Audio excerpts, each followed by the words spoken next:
a song that in our culture is as close to both poetry and prayer as you could possibly come.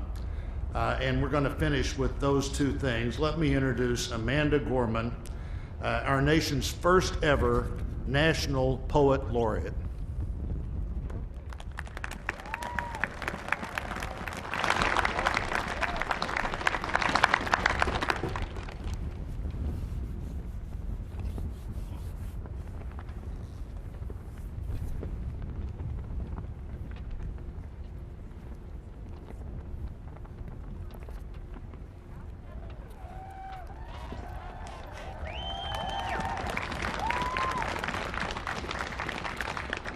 Mr. President, Dr. Biden, Madam Vice President, Mr. Emhoff, Americans, and the world.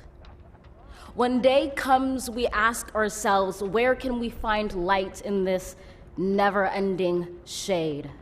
The loss we carry, a sea we must wade. We've braved the belly of the beast. We've learned that quiet isn't always peace, and the norms and notions of what just isn't always just is. And yet the dawn is ours before we knew it. Somehow we do it. Somehow we've weathered and witnessed a nation that isn't broken, but simply unfinished. We, the successors of a country and a time where a skinny black girl descended from slaves and raised by a single mother can dream of becoming president, only to find herself reciting for one.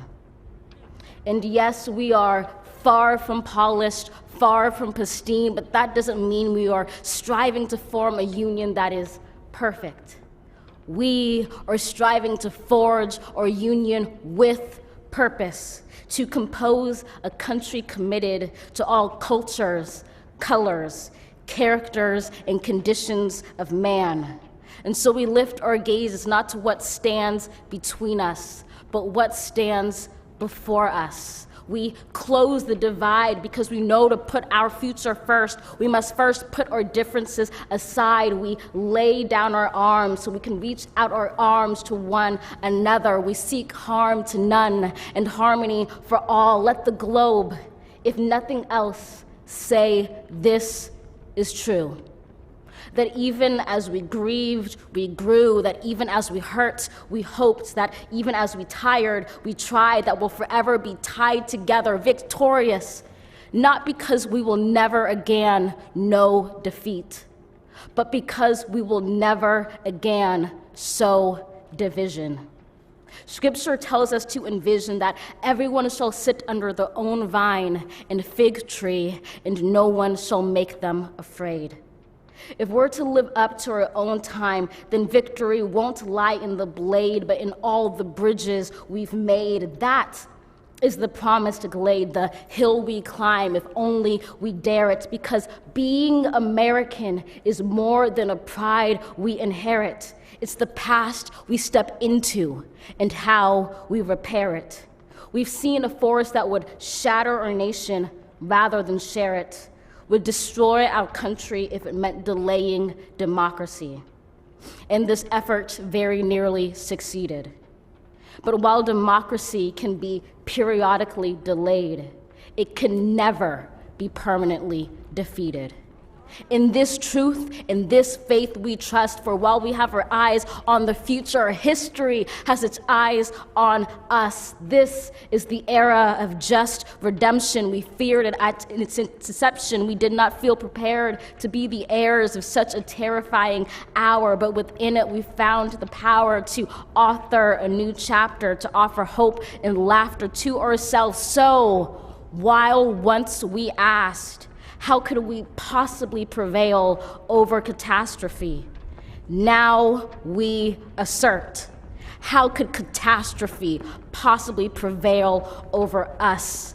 We will not march back to what was, but move to what shall be, a country that is bruised but whole, benevolent but bold, fierce and free. We will not be turned around or interrupted by intimidation, because we know our inaction and inertia will be the inheritance of the next generation. Our blunders become their burdens. But one thing is certain: if we merge mercy with might and might with right, then love becomes our legacy and change our children's birthright. So let us leave behind a country better than the one we were left. With every breath from my bronze-pounded chest, we will raise this wounded world into a wondrous one. We will rise from the gold-limbed hills of the West. We will rise from the wind-swept Northeast, where our forefathers first realized revolution. We will rise from the lake-rimmed cities of the Midwestern states. We will rise from the sun-baked South. We will rebuild, reconcile, and recover in every known nook of our nation, in every corner called our country. Our people, diverse and beautiful, will emerge battered and beautiful. When day comes, we step out of the shade, aflame and unafraid. The new dawn blooms as we free it. For there is always light, if only we're brave enough to see it, if only we're brave enough to be it.